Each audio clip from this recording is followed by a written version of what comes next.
बहुत साल पहले की बात है। सुंदरबन के जंगल में शेर खान का शासन था। शेर खान दिल का बहुत अच्छा था। शेर खान हमेशा जंगल के जानवरों का ख्याल रखता था। एक सियार शेर खान का वफादार मंत्री था। वह जंगल में घूमता और सारे समाचार लाकर शेर खान को देता रहता था। एक दिन सियार शेर खान के पास आया और कहा, महाराज, जंगल के सभी जानवर कह रहे हैं आपके बाद इस सिंहासन पर कौन बैठेगा। इसीलिए ये सब कह रहे हैं कि आपकी शादी हो जानी चाहिए, क्योंकि आपका संतान ही आगे चलकर इस जंगल का राजा बनेगा। हाँ, जंगल की जानवर सही कह रहे हैं। मेरा संतान ही आगे चलकर इस जंगल का राजा बनेगा। इसीलिए मैं अवश्य शादी करूंगा। तुम शादी की तैयारियां करो। फिर शेर खान की शादी बड़ी ही धूमधाम से हो रहे थे। जंगल के सभी जानवरों को शादी में बुलाया गया था। सिर्फ एक छोटे से चूहे को छोड़कर शादी में बहुत सारा खाने पीने का इंतजाम किया गया था। सभी जानवर पेट भर खाना खाया। इधर चूहा को निमंत्रण ना मिलने के कारण वह बहुत गुस्से में था। ये शेर तो बड़ा ही घमंडी निकला। उसने मुझे शादी में ना बुलाकर मेरा अपमान किया है। मैं इसका बदला अवश्य लूंगा। इस बात को लेकर चूहा बहुत ही नाराज था। वह मन ही मन सोचने लगा कि इसका बदला कैसे लिया जाए। कुछ देर सोचने के बाद वह एक योजना बनाता है। मैं भी शादी करूंगा। हाँ, मैं भी शादी करूंगा। बड़ी धूमधाम से शादी करूंगा और शादी में उस शेर को छोड़ के सभी को आमंत्रित करूंगा। हाँ, यही ठीक रहेगा। फिर चूहे ने शादी करने का फैसला कर लिया और वह अपने लिए एक दुल्हन ढूंढने निकल पड़ा। थोड़ी दूर जाने के बाद उसे एक दुल्हन दिखाई पड़ा। फिर चूहे ने उसके पास जाकर कहा, शादी तो मैं कर लूं, लेकिन इसके साथ से तो मैं बिल्कुल नहीं शादी करूंगा। मेरी दुल्हन तो उस घमंडी शेर के दुल्हन से भी सुंदर और शक्तिशाली होनी चाहिए। फिर चूहा आगे जाकर एक पेड़ के नीचे रुक गया। दुल्हन की खोज को लेकर चूहा चिंतित हो गया। वह सोच रहा था कि भला इतनी सुंदर और शक्तिशाली दुल्हन उसे कहाँ मिलेगा। यह सोचते सोचते वह चल ही रहा था कि उसकी नजर आसमान की तरफ गई। उसने देखा कि सूर्य भगवान आसमान में चमक रहे हैं। तभी उसके दिमाग के बत्ती जली। अरे वाह, सूर्य भगवान तो सबसे शक्तिशाली है। कितना तेज है उनका। यही ठीक रहेगा। उनकी बेटी सुंदर भी होगी और शक्तिशाली भी। फिर चूहा एक पेड़ के नीचे ध्यान लगाते हुए बैठ गया और सूर्य भगवान को तपस्या करने लगा। ओम सूर्याय नमः, ओम सूर्याय नमः, ओम सूर्याय नमः। इधर चूहे को तपस्या करते हुए देखकर सूर्य भगवान बहुत आश्चर्य हुए कि यह नन्हा सा चूहा उनकी तपस्या क्यों कर रहा है। फिर सूरज भगवान चूहे के सामने प्रकट हुए। बोलो नन्हे से चूहे, तुम मेरे तपस्या क्यों कर रहे हो? क्या चाहिए तुमको? तुम जो मांगोगे मैं तुम्हें वह सब दूंगा। हे भगवान, आप आगे। मुझे तो अपनी आंखों पर यकीन नहीं हो रहा है कि एक नन्हा सा चूहे की बात सुनकर आप मेरे पास आ गए। हाँ, मैं सचमुच तुम्हारे पास आया हूँ। बोलो तुम्हें क्या चाहिए? भगवान, मैं शादी करना चाहता हूँ। अरे वाह, यह तो बहुत ही अच्छी बात है। इसमें मैं तुम्हारा क्या मदद कर सकता हूँ?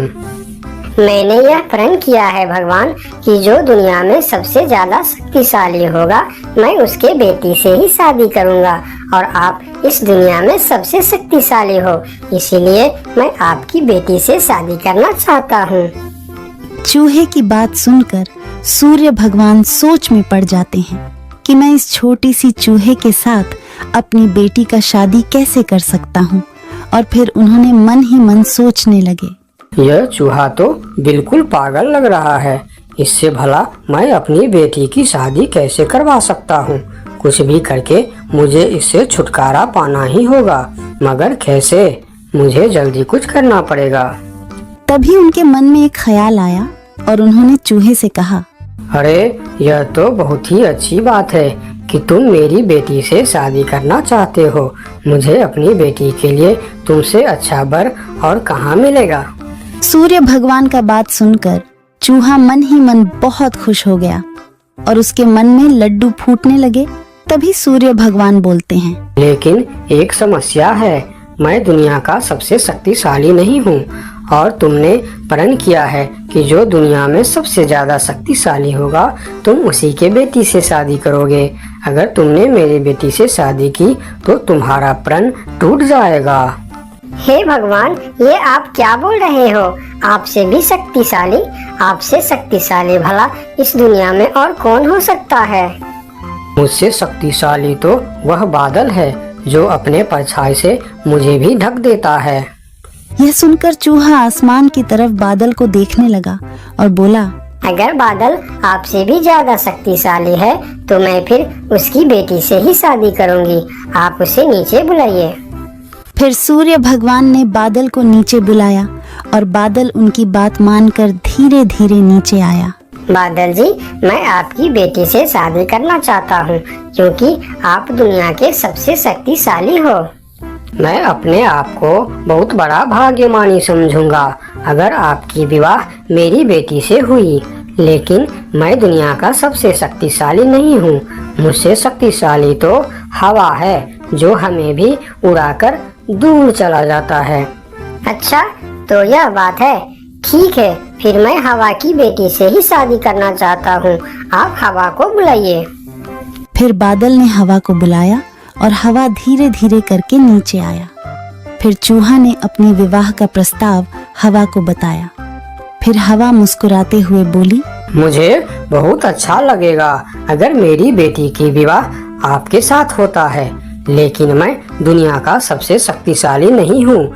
मुझसे शक्तिशाली तो पर्वत है जो हमारे हवा के झोंकों को भी रोक देता है। आप उनकी बेटी से ही शादी कीजिए। फिर पर्वत को भी बुलाया जाता है और चूहे ने पर्वत के सामने भी अपना प्रस्ताव रखता है।